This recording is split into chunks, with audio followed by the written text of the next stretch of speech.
guys, how are you all? Welcome to Cricket with Sakshi. इस video में हम discuss करेंगे कैट 23 DNR स्लॉट 2 का सेकंड सेट। आप इस जब क्वेश्चन को देखेंगे तो मुझे लगता है ये सेक्शन का सबसे इजी सेट था। इसमें उतना टाइम भी नहीं लगेगा और ज़्यादा एम्बिग्युइटी भी नहीं है। बहुत ही सिंपल सा टेबल है। चलिए स्टार्ट करते हैं सॉल्व करना है question. Oddsville has 5 firms A, B, C, D and E.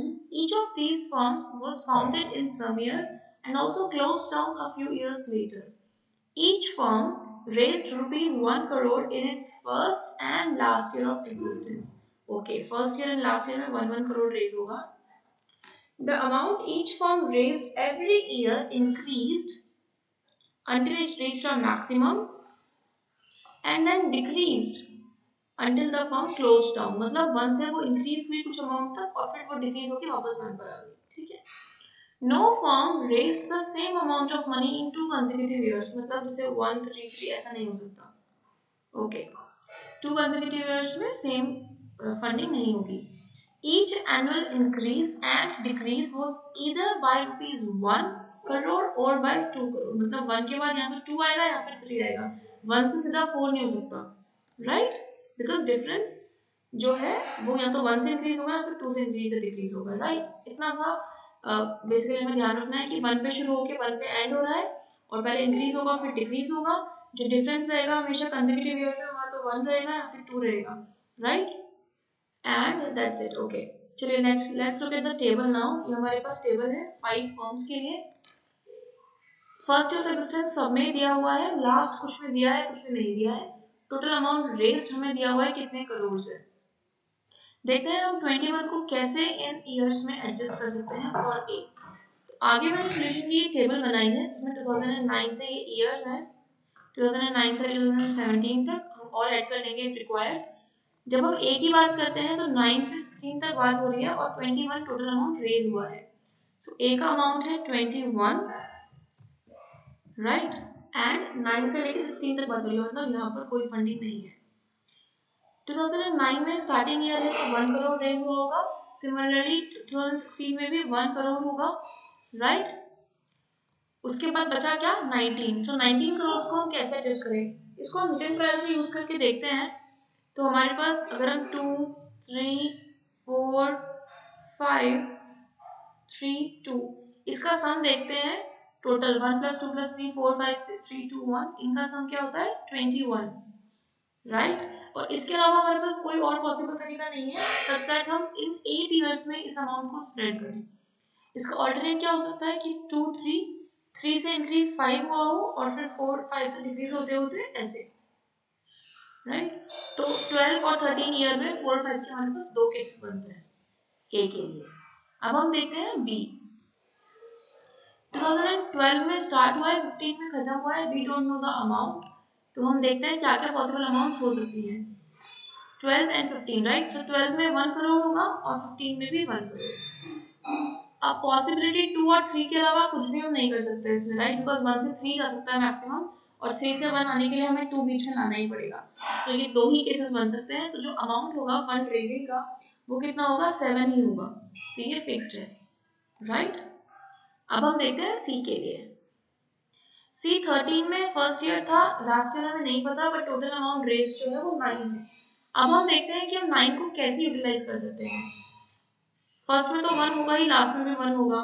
इसको हम यहाँ पे सपोज 2 2 कर देते हैं और 3 करते हैं तो ये हो गया 9. राइट. इसके अलावा और कोई पॉसिबल तरीका नहीं है. अगर हम 1 के बाद 3 रखते हैं 4 रखते हैं तो इतना ज़्यादा 9 को अकोमोडेट नहीं कर सकते. तो this is the only possible way. देखिए सी 2013 में स्टार्ट हुआ है. सो 13 में होगा 1, उसके बाद 2, 3, 2, 1. टोटल जो इसकी अमाउंट है वो 9 है गिवन.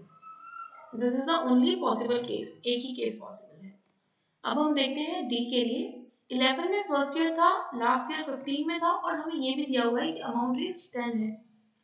सो 11 to 15, 11 में 1 होगा, 15 में 1 होगा एंड अमाउंट हमें गिवन है 10. इसको हम और करने की कोशिश करते हैं तो एक तरीका तो ये है कि हम 2 4 2 कर दें.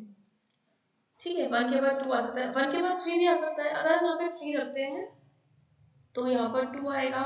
यहाँ पर हम 3 रख नहीं सकते और 4 होगा तो सम ज्यादा हो जाएगा। सो 10 को करने का तरीका एक ही है यहाँ पर, 1 2 4 2 1, राइट।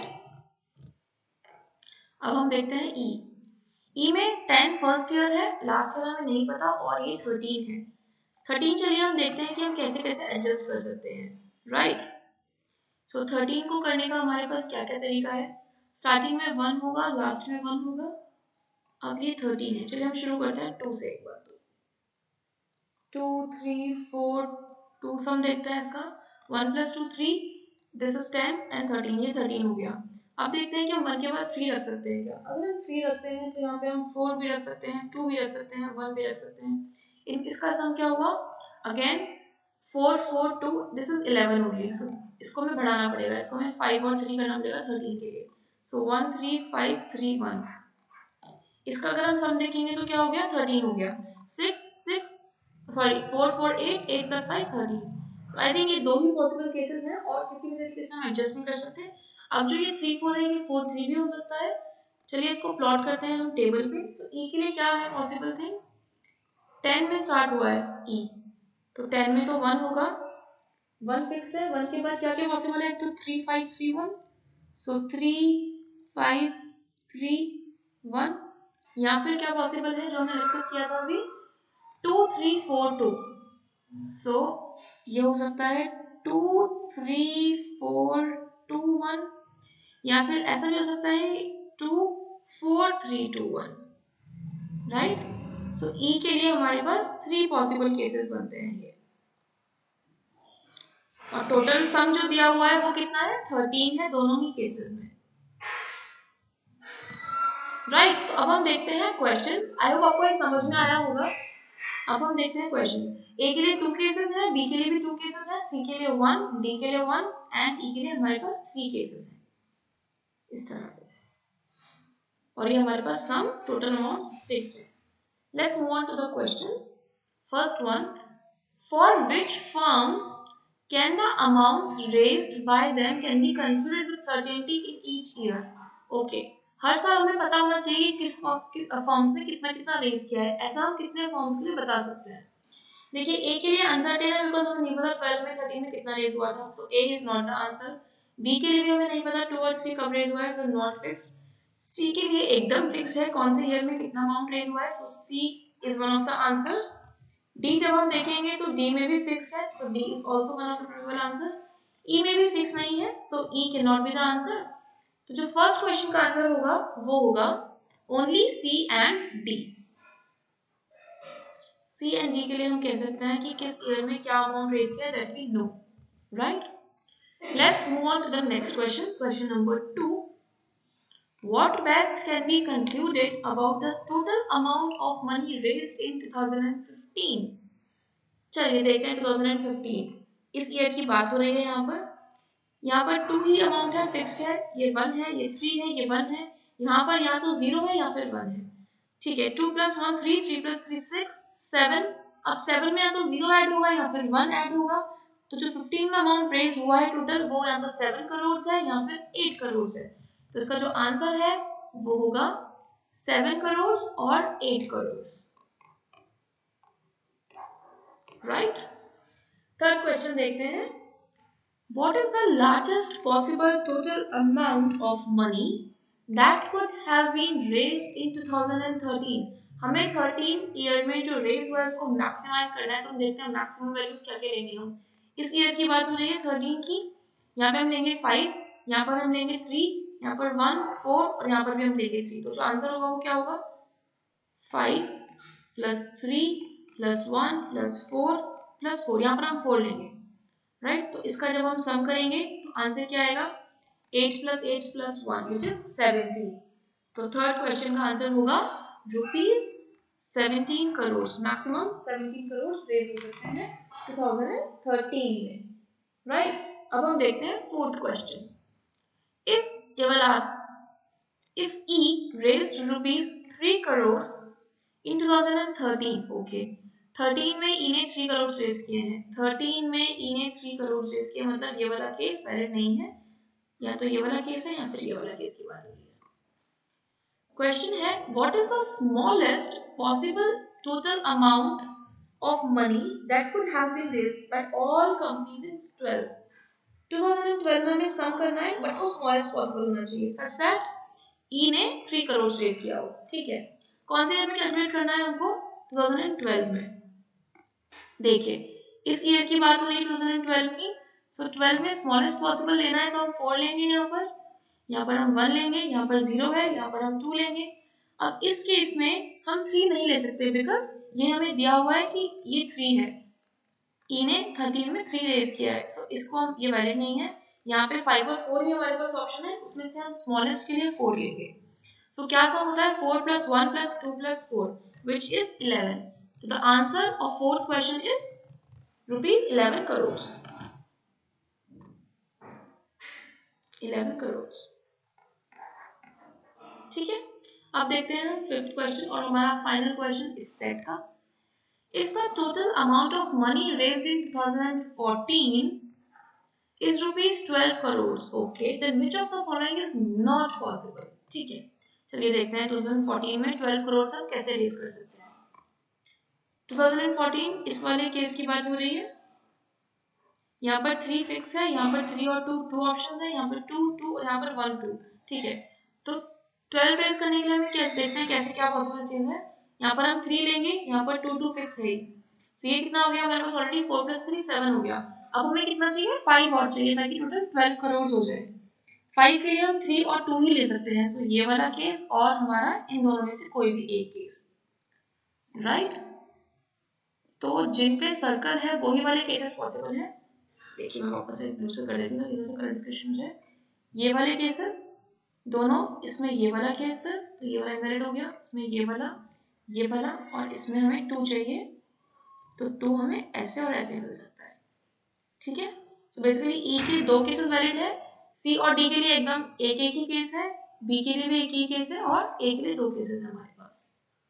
अब हम देखते हैं हमारे options, right. Which of the following is not possible है, ध्यान रखना पॉसिबल वाला मत मार्क कर देना। सो जो पॉसिबल होगा वो हमारा आंसर नहीं होगा, right. Let's look at the first option. A raised the same amount of money as B in 2014. देखते हैं 2014 में A और B के अमाउंट्स। 2014 में A और B के अमाउंट्स बिल्कुल सेम है, ये पॉसिबल है, तो ये हमारा आंसर नहीं होगा। Option number 2, A raised the same amount of money as D in 2013. 13 में ए और डी का अमाउंट देखते हैं। सो 13 में ए का अमाउंट 5 4 कुछ भी हो सकता है और डी का 4 है, सो नॉट नेसेसरी, पॉसिबल तो है, 4 4 है तो पॉसिबल तो है, तो ये वाला आंसर भी नहीं होगा बिकॉज हम ये नहीं कह सकते, नॉट पॉसिबल नहीं कह सकते इस ऑप्शन को, राइट। देखते हैं third one, B raised more money than E in 2014। देखते हैं ये पॉसिबल है क्या कि बी का अमाउंट ज्यादा हो ई से 2014 में। 14 में B का 3 है और E का 2 है, सो B ने ज्यादा ही रेज किया है E से, so this is possible, this is true, so ये वाला हमारा आंसर भी नहीं होगा। बाय डिफॉल्ट ऑब्वियसली फोर्थ बचता है, बट हम फिर भी क्रॉस वेरीफाई कर लेते हैं to be sure. B raise, कई बार क्या होता है ना कि हमारे चारों आंसर्स नहीं आ रहे हैं, फिर हम देखते हैं कि हमने क्या गड़बड़ की है, तो उस केस में हमने कोई ना कोई केस मिस किया हुआ होता है, ऐसे हमें ऑप्शंस भी हेल्प करते हैं। अगर ये भी नहीं हो रहा तो देखो वापस से वेरीफाई करो कि आपने कोई ऑप्शन मिस तो नहीं कर दिया, राइट। चलिए हम देखते हैं कि हमारे पास ये आंसर आ भी रहा है या नहीं। B raised the same amount of money as E in 2013. 13 में हमें B और E के मनी को कंपेयर करना है, चलिए देखते हैं सॉल्यूशन पे।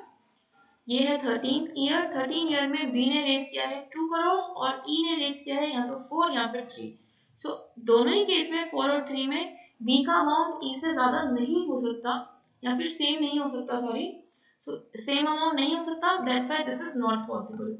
किसी भी केस में ये नॉट पॉसिबल है, हमें नॉट पॉसिबल ही पूछा था, that's why our answer is option number 4। I hope आपको ये समझ में आया होगा, सिंपल सा सेट था, इतना सा सॉल्यूशन था इसका। मुश्किल से इसमें 5-6 मिनट लगेंगे सॉल्व करने में, अगर आपको इजीली क्रैक कर लेते हो, आप इसको सॉल्व करते हो। आई होप आपने लीव नहीं किया हो ये सेट और अटेम्प्ट किया हो। ये लो हैंगिंग फ्रूट था, सबसे पहले ये सेट करना चाहिए था हमको हमारे एग्जाम में, ताकि हमें कॉन्फिडेंस आता कि 5 क्वेश्चंस तो हो गए हमारे, राइट। सो कंटेंट भी छोटा सा है, सेट का जो इंफॉर्मेशन है वो भी बहुत छोटा सा सिंपल सा है, छोटी सी टेबल है एंड ये सॉल्यूशन है, right. All the best, stay tuned, You can mail me your queries or comment down. Stay tuned. Let's see you in the next video. Thank you. Have a good day.